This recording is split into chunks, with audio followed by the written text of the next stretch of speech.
to the 2025 Latinx Kidlit Book Festival. I am Marcia Argueta Mickelson. I am the moderator for this panel, You've Got to Have Friends.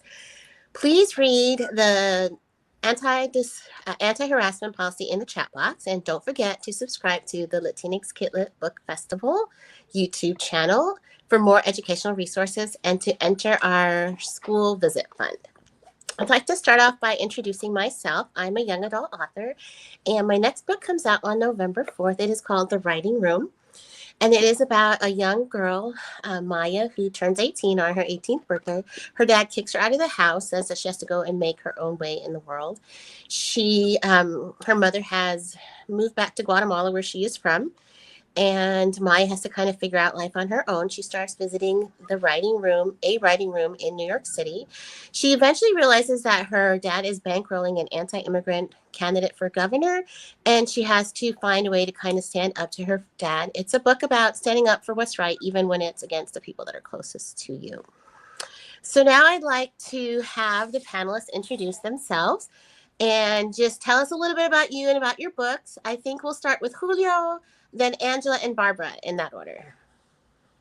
Hello, everyone. I'm Julio Wanta, and I'm the author of many different graphic novels. Today, I'm here to talk about Speak Up Santiago, which is my latest graphic novel, my middle grade debut. And Speak Up Santiago is a book about a Colombian American boy named Santiago who's just a couple years into his Spanish language journey.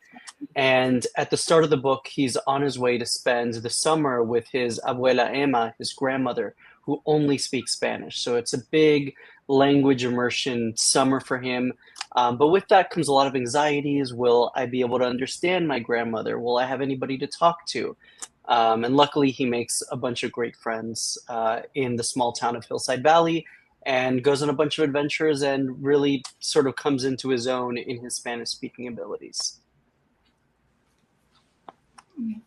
Hi, I'm Angela Dominguez. I'm an author and illustrator of many books for children.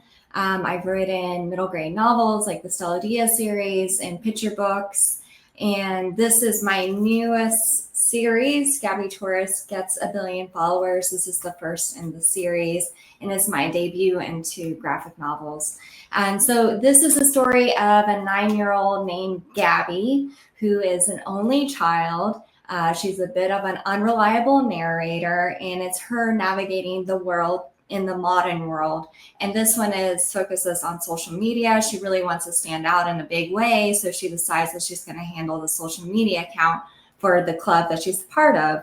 But she's a little too young to be on there, and she breaks every single rule that she's supposed to that her parents set up for her. So it's her learning, the kind of the tricky parts of social media, the good, the bad, and also navigating friendships at the same time too. Hi, everybody. I'm Barbara Perez Marquez. I'm a writer for comics and prose. I was born in the Dominican Republic, but I work out of the United States these days. In my career, I've worked in a bunch of different graphic novels and anthologies, but upcoming in March 2026, I wrote the Curie Society Game of Code, which is the third book in the Curie Society series, where a heroic group of tech prodigies take on different stakes around the world that surround around STEM subject matters. In particularly in Game of Code, they attend a tech conference and an esports tournament where they're going to be dealing with some interpersonal tensions and big stakes about the usage of modern technology, AI in particular, and it'll be out in March 2026. Okay, well, I had the opportunity to read each of those books, so thank you so much for sending me those books. And I really enjoyed them, and I have some questions I want to talk to you a little bit about, find out a little bit more about your books and the journey that took you there. But first, I want to ask each of you, what was the journey that led you to graphic novels? And I'll start with Barbara this time, then Angela, then Julio. Tell us what got you to write that graphic novel. Well, I grew up reading a lot of European comics as we know them, technically. In particular, there's the series called Witch, which is like an abbreviation of each letter in that word. And there was this Latin American teen magazine called Do that had comics in the back. And those were sort of my bread and butter as a reader. And as I grew older and during college, I had the opportunity to sort of immerse myself more into what we consider American comics. And at that time, as I was sort of studying to be a writer, I found myself trying it out and seeing how I liked script work on that format. And I've been doing that since. Okay. So I love graphic novels. I've taken classes in grad school. I really love like Emmy and Her Friends and a series with that series. And I also like Flooring Ulysses. So I always had in the back of my mind that I would like to do kind of these hybrid graphic novels where it switches from a little bit of novel into illustrations to panels. And when I was thinking what I wanted to do next when I finished the Stella Diaz series, my editor was like, well, what do you want to do? And I said, well, I have Gabby, who I introduced in the 5th book. And she was the one that has always pushed me whenever I was like thinking about something creatively. Like the first Stella Diaz books, I wanted to do as a much shorter novel. She's the one who encouraged me to do middle grade. So with this instance with Gabby, she said, why don't you try to do a graphic novel? And when she said it, it was like somebody gave me permission to try. And so that is what I ended up doing. And I've loved it. It was a lot of going back and forth and learning and figuring out the recipe, basically. But now that I've done the first, it's so much easier to do the third. And now I'm starting the 4th one. Okay. Yeah, and for me, sort of like Barbara, I grew up reading comic books. For me, it was what we call American comics, like DC and Marvel, but mainly manga. That was sort of my bread and butter growing up. I grew up in the 90s, which I think is like a very good time for like manga and anime. And so much of it is coming to the US. Some of it I was watching from my uncle who would bring it from Colombia because anime really got to Latin America before the US. But then when it came time to make my own books, my first comic book series was a series called Home. It's this here. And it was really inspired by what I was seeing in the real world, which is what a lot of my books are inspired by. This one in particular was about the family separation crisis in 2018 and envisioned what if these children who are cruelly being ripped away from their parents, what if one of them has superpowers? And what if he can change, his lot in life, help others potentially? And that was just a huge inspiration for me and really kind of like Angela, like gave me the permission to try something new and to take this medium that I loved and try to make something of my own with it and share my point of view. Well, I work in a school and I can personally attest that kids love these kinds of books. They really, really do. They really gravitate towards them. All right, this next question is for Barbara. So your book is part of the series, The Curie Society, and yours is book 3. So I want to know, were these characters that had already been created? And can you talk a little bit about how you approach working on a series like this? Yeah, absolutely. So the main cast of the Curie Society, so the main 3 characters and sort of their supporting character was already created when I joined the team. But the fun part of that then becomes, how can we take these characters further? I think Angela made a great point about her own characters. You get to tell stories, and sometimes we don't get to see each character blossom in the page. So these type of series allow us to sort of take that deeper. So when I came onto the project, I had the opportunity to create both new characters and say new things about the cast at large. The process itself mostly involved familiarizing myself with the material ahead of time so that then I could take that to my writing time and then tell the story that I wanted to create. And then working with the team closely, you talk about the editor and sort of the artist and all of this, and making sure that we were staying true to the voice that was already established for the books. That's really important when it comes to something like this with a series. But beyond that, then you have the usual suspects of the work of creating a book. I got to choose my plot and work on it. And as long as I was staying true to those character delineations almost, I could do whatever I wanted. And I was able to bring in new characters that maybe get to be used in the series down the line, which is pretty cool. Sounds like a really big team effort. Absolutely. Okay, Angela, so you are an author and an illustrator. So I'm very curious about the process of writing a graphic novel. So do you start with the illustrations and then do the writing? Or do you write the whole story first and then figure out the illustrations? Or how do you do that? So every book is different. When I was first starting just as an illustrator and started dabbling into writing, I really had to rely on the images to help me tell the story. And that's what I like to tell kids and people who like to draw. Like, you can always work on your wording and the grammar and the sentences, but if you can visualize a story in your head, you can start getting stories down onto paper. So that's what I started with picture books. But by the time I started working on this series, I had already written middle grade, and in a way I became more confident with the writing of a whole larger novel. So I decided I would start with the script first. And then I went back and forth, kind of tweaking what would be an illustration, what would be panels. And it was just kind of figuring out what was that recipe. So that first draft for the first book took multiple versions for me to get it to the place where I was comfortable to then start drawing. By the time the second and the third book, that process had accelerated for me. So for me, it's really the writing that helps me get the ideas down. But of course, I do have images in my head, and I'm annotating that the whole time while I'm writing that script. Okay, thank you for sharing that process. That sounds like a lot of work. Julio, so in your book, Santi goes to visit his abuela, and he's looking forward to spending the summer with her. But he feels nervous about his ability to speak Spanish. And I was just wondering, is that an experience that's based on anything in your life? Yeah, definitely. Parts of this book are based on my life, parts of it is fiction, but the part that's most based on my life is the fact that I grew up having a lot of anxiety over speaking Spanish. So for me, Spanish was my first language.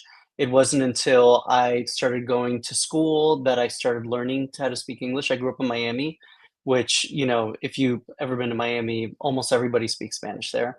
You're greeted in Spanish when you walk into a business before English. And all of my family, for the most part, only spoke Spanish. But as I started going to school and English became my dominant language, I started losing bits of my Spanish. I started feeling self-conscious about my accent.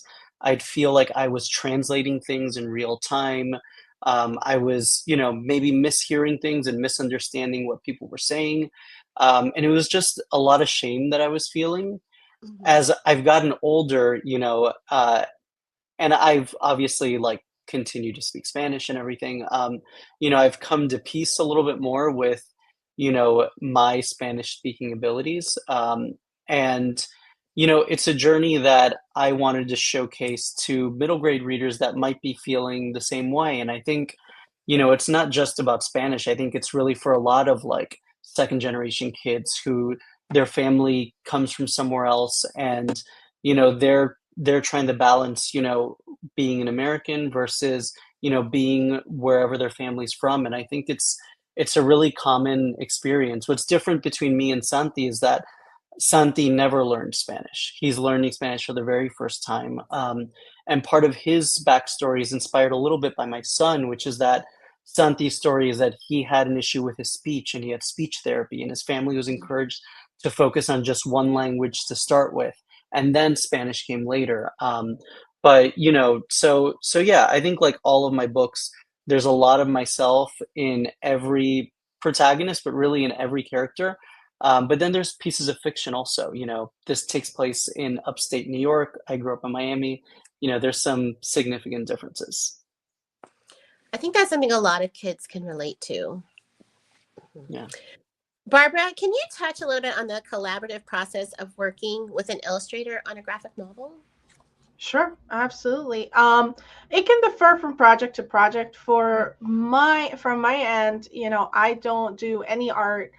So my script is often sort of the story that we're expected to be telling in a conversation with the illustrator. So that way they'll take my script, and sure, they'll be following some direction of, this is where this art goes, or this is what they're saying in this moment. But it also becomes an interpretation from both of our sides to create the final comic or graphic novel of what we're trying to say.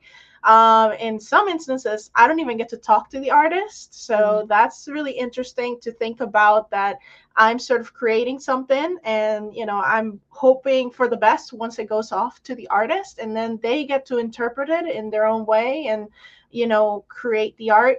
And then that's where something like the editor in this example comes in and plays the middle. So, they offer notes to the artist, they offer a note to me, I get to see the art at that point, and then the editor and I will talk through it. And that's when that sort of goes back to the artist. But, there are other projects where I do get to talk to the artist throughout the process. So sometimes we'll be in constant conversation saying like, hey, I'm thinking about this scene to the script. Do you think you could, illustrate that? Or do you think that works for the pacing of the story? And they get to sort of do the same with me, where they're working on, hey, I'm working on this page, this panel doesn't feel right, do you mind if I do this or that? And in that way it becomes truly a collaborative aspect of it all that is born sometimes from not being able to communicate to total communication. Okay, thanks for explaining that. Angela, your friendship is a big theme in your book, and what are some friendships that you had when you were 9 years old that had a big impact on you? And what are some good pointers that you could give Gabby about navigating friendship? Well, I was really shy when I was younger. Like Julio and his son, I was born in Mexico and I moved to the United States when I was like 2. And I struggled with speech. So I was very nervous about talking and making a new friend. So a lot of what Gabby goes through is kind of who she represents, who I am, and like my inner self, also who I have grown into as an adult, and the person I am around my friends and family. So thinking about making friendships, I started thinking about how it was really important to be considerate of other people, and she makes mistakes, when she's doing that. Also thinking about, she gets jealous and insecure with the idea of her best friends potentially joining her club. And what I would say to that is that there's no reason to be jealous, just because you want to shine on your own doesn't really, it's not like the best thing to do. We really can shine brightly when we lift other people up with us. And there's enough to share with other people as well. So I think it's just being generous, considerate of others, all to a degree, right? Because we also need to stand up for yourself too. But just being a good friend is, I think, thinking of those things. Okay, that's good advice. Julio, Sandy's dad explains that language is a journey, and I feel like that is an important theme in your book. Can you expound a little bit on that? Yeah, definitely. I think Santi, like a lot of kids his age, and I think like a lot of people, I know this to be true in my life as an adult too. We we want to be good at things right away. We want to start new hobbies, new practices, whatever it is, and be as good as possible, especially as people who, like Santi, he's grown up hearing his grandmother, his father speak Spanish. He knows what quote unquote good Spanish sounds like, right? And he knows that that's not what he sounds like. And he knows that that's not how he understands Spanish. But I think it's so important for people of all ages, to just understand that everything is a journey, whether it's a language learning journey, whether it's a creative journey like the work that we do. And that's something that was really tough for me when I was younger. Um, like I said earlier, I've come to peace with it, as an adult, especially in those moments when, I'm having a conversation with somebody in Spanish, or I'm traveling somewhere in Latin America and they're surprised that I get anxiety about speaking Spanish, and I think it's because it's all relative to all of us, like there are moments where I do get so anxious that I start forgetting words. I think that happens in English for some of us too, in our dominant language. But I think it's so important, and it's really like the central message of this book, that again can be applied to other things, but I think is just so important for second generation kids who are struggling with their language, their culture, or whatever it might be. Okay, thank you. Barbara, something I noticed in your book is that Taj has these two groups of friends that she's trying to balance. She's got her online friends that she games with, and then she's got her friends from society. And I think that's something that a lot of kids deal with. They've got these different little groups, maybe from the neighborhood, from school, from church, from sports teams. And it's hard to balance both groups. And since you had such an accurate depiction of this dynamic, do you think you have any advice for kids that might be dealing with similar friendship dynamics? Sure, I can try. My best one is really to just keep at it. You know, Angela and Julio were making some great points about this very similar situation. I think it happens in a lot of spheres in our lives. Mm-hmm. And having those groups, we can often sort of retract onto ourselves and sort of isolate ourselves from those groups without knowing or without meaning to, because we think we're not enough of one thing. You know, how Julia was saying, it's like we think we don't have the dominion of Spanish, so then we don't speak it or we don't practice it. And we have to nurture and try and show up and practice in that same way for those groups and those friendships, so that we can be part of them and continue to be more confident. I think, you know, we can continue to show up for each other in a way that allows us to break down that anxiety that we may feel and to find new bridges in which we can connect with each other, to help, you know, feel ourselves comfortable in those spaces. Thank you. Angela, your book deals with social media, and Gabby gets a little obsessed with social media, her account, the Sea Musketeers, and she wants to know how many followers there are and who's making those mean comments on her posts.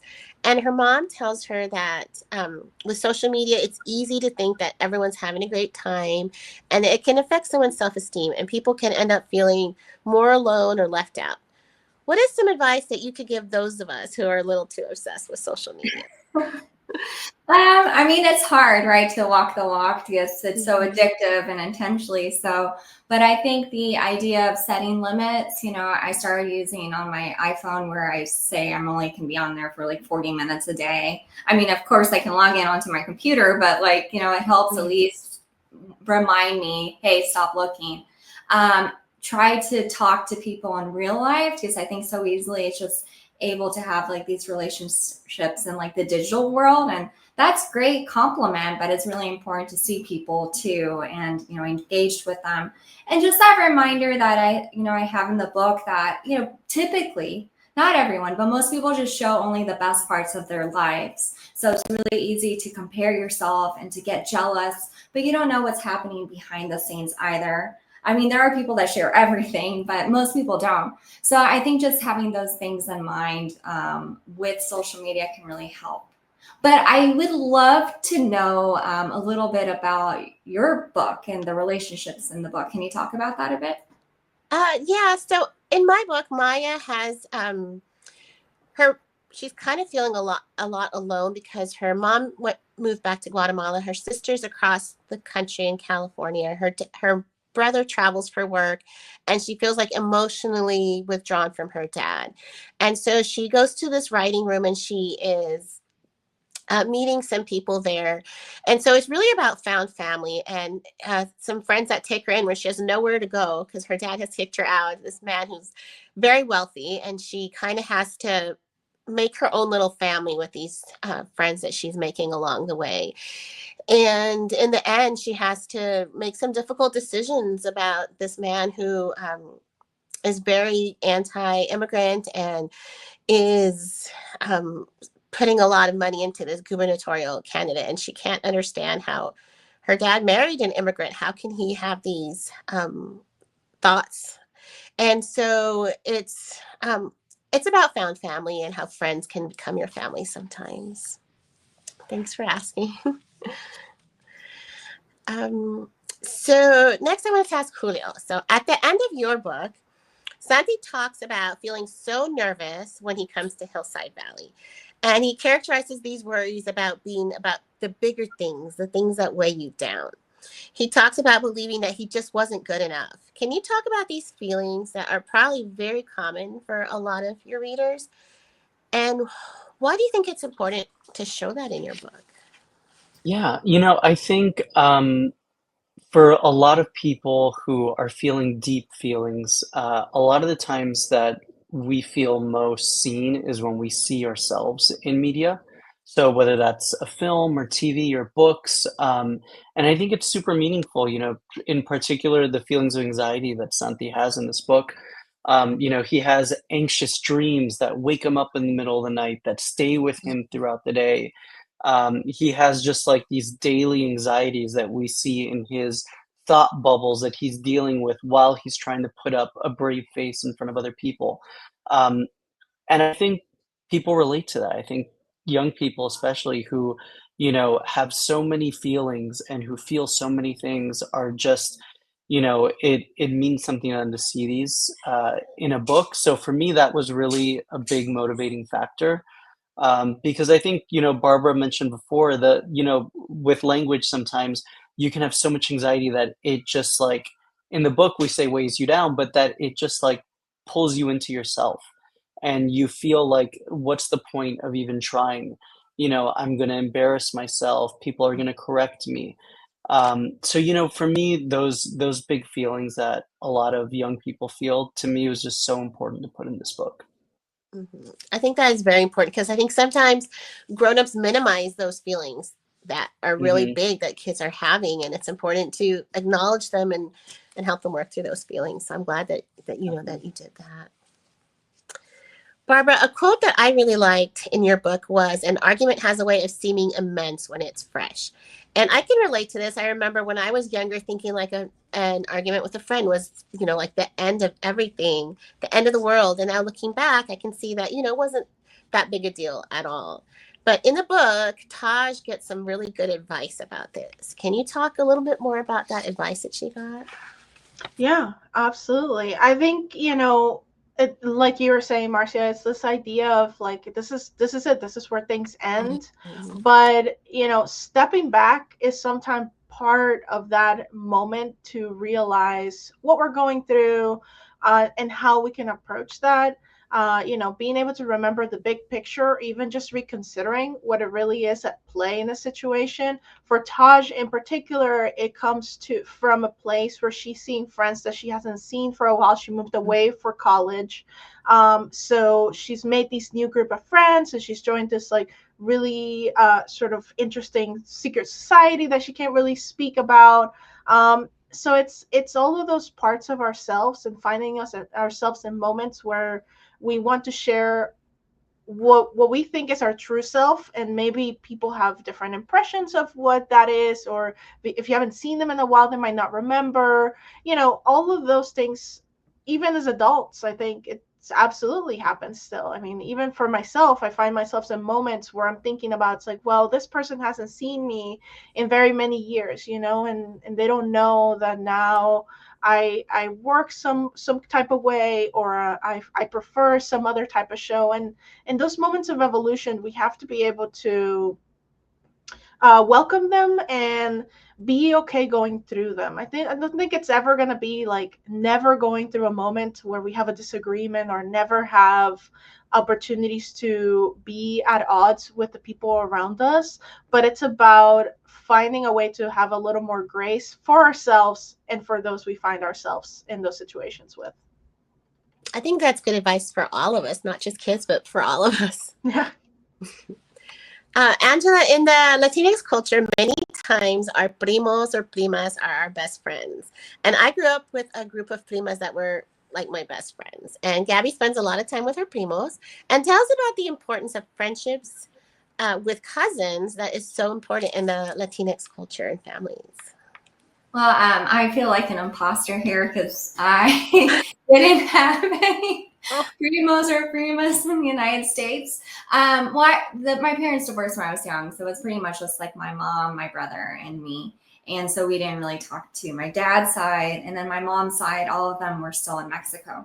So I have one older primo that I see every once in a while, and his kids now are like the new generation. So I kind of wrote it as thinking, okay, Gabby is Latina. She is an only child. Where would she find other friends that were part of her family? And seeing it with other friends that I had, how close they were to their primos or their primas, I thought, okay, this would be a great, opportunity to show traditional Latinx family. And so that's what I really drew from. And they're the siblings that I kind of think would have been super fun to have. I always wanted like an older sister, so I gave her the older prima who seems really cool, and Gabby gets to idolize her, and then the two younger ones that she thinks she's so above them because she's so much older and more mature. So it was really fun to come up with this whole narrative in a world that was inspired by, I guess, things I wish I would have had growing up. Okay. Our last question is for Julio. Julio, Speak Up Santiago is the first of a series. Can you talk a little bit more about what else we can look forward to in the series? Yeah, definitely. So book one, Speak Up Santiago, introduces 4 other kids that Santi spends the summer with. And the adventure takes place in Hillside Valley, this small town in the Hudson Valley. And every other book in our series, the Hillside Valley series, will take place there, but it'll focus on a different kid. So the next book is called Soul Goes for Goal, and it's about Soul. Her is the main character, with Santi and all the other kids coming back for this book as well.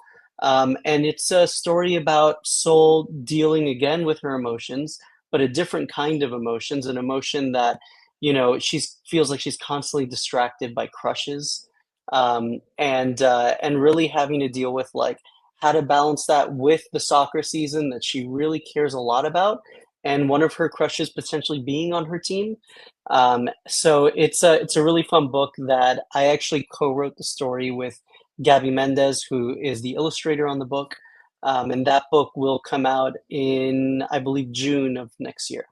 So we're really excited for the next book and hopefully many more books in Hillside Valley. Okay, excellent. And then Angela and Barbara, if you want to tell us of anything you have coming up anytime soon after this. Angela? Yeah, so I have the next Gabby Torres book come out in December, I believe December 3rd or 2nd. It's Gabby Torres is the Best Winner Ever, and that one is about baking competitions, and I think they're so fun, and so she gets to do like her own little Great British Bake Off in a smaller scale. And then I'm working on book 3 that will come out next year, and that is Gabby Torres Knows What You Did, and that is a mystery. And then I still have my bilingual picture books. So I work on Lolo and Birdie, and that is a dinosaur and a little bird, and it's just speaking kind of like Spanglish and teaching a little bit of English and Spanish in one book. And the 4th one comes out in November, and I believe that one's called, or I know it's called I'm Bored. So that one's a lot of fun too. And then for myself, after the Cree Society Game of Code, I'm actually jumping into essentially my solo writer debut as an original graphic novel with Lizzie Marland called The Library of Memories, in which a young girl finds herself with no memories in a place full of them, and she's trying to recover them. And then after that, I'm jumping genres again, and I'm doing a romantasy YA novel called graphic novel that is entitled To Dance the Moon and Stars, with Tasia MS as the artist. So look forward to those. Okay, well, that's a lot to look forward to from the 3 of you. Thank you so much for this time. I really enjoyed reading your books and learning a little bit more about them. And thank you for writing such wonderful books that I think a lot of kids can relate to. I appreciate it. And I have a picture book coming out in 2027 called Double Enchiladas. And the premise is about a little girl whose family comes from Guatemala. Where I'm from, our enchiladas are a lot different than the Mexican enchiladas. So she goes to her elementary school cafeteria and she hears it's Enchilada Day. She's very excited to have her Guatemalan enchiladas, only to see that there are different kind of enchiladas. And the story is about her learning to love both enchiladas. And so that's why we call it double enchiladas. And so that comes out in 2027. 2027. I want to thank you all for attending Latinx Kidlit Book Festival. Thank you. Thank you, everybody. Thank you.